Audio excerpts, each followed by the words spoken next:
Hello guys, আসসালামু আলাইকুম। আজকে চলে এসেছি কাচ্চি বিরিয়ানির রেসিপি নিয়ে। আর প্রথম আমার কাচ্চি বিরিয়ানি এই বাসাতে তৈরি।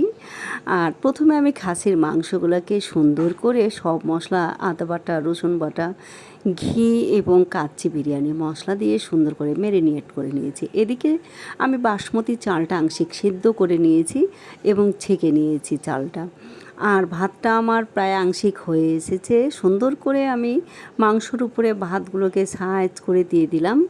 আর তারপরে দিলাম পেঁয়াজ কুচি, বেরেস্তা দিয়ে দিলাম। আমি দুধ, ঘি এবং মশলা দিয়ে একটি রেসিপি তৈরি করে রেখেছিলাম, সেগুলো আমি কেওড়া জল এগুলো দিয়ে দিলাম।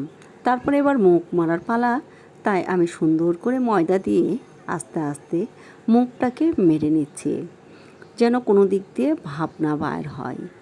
আর এদিকে আমি গ্যাসের চুলাতে চাপিয়ে 10 মিনিট প্রায় হাই হিটে দিয়েছিলাম। আমার কিছুক্ষণ হয়ে গেল দেওয়া, তাই আমি এখন লো হিট করে দিয়েছি। দেখাই যাক আমার প্রথম কাচ্চি আমার ছেলে মেয়ের কাছে কেমন লাগছে।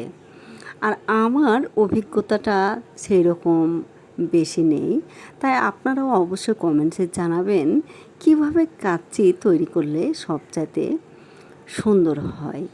আর আমি প্রথম করেছি, তাই আমার ছেলে মেয়ে খুব পছন্দ, কি আম্মু হয়েছে, সুন্দর হয়েছে, না খেতেই তারা যেন ইয়ামি ইয়ামি করে চিৎকার করছে ছেলে মেয়ে। আর এই তো আমার কাচ্চি দেখতেই পাচ্ছেন।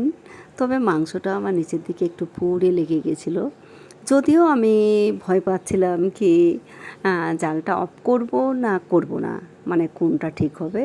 তবে আমি 10 মিনিট আগে ট্রাই করেছিলাম, মানে বুঝতে পেরেছিলাম কি এখন মনে হয় অফ করলে ঠিক হবে, তারপরে করিনি, যেহেতু প্রথম একটা আইডিয়া নিলাম।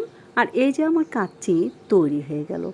ছেলে মেয়ে এখন পর্যন্ত আমার খায়নি, কাচ্চি খাবে। আমি ঠিক 2টার সময় তাদের জন্য এই ব্যবস্থা নিয়েছি। ধন্যবাদ। কেমন লাগলো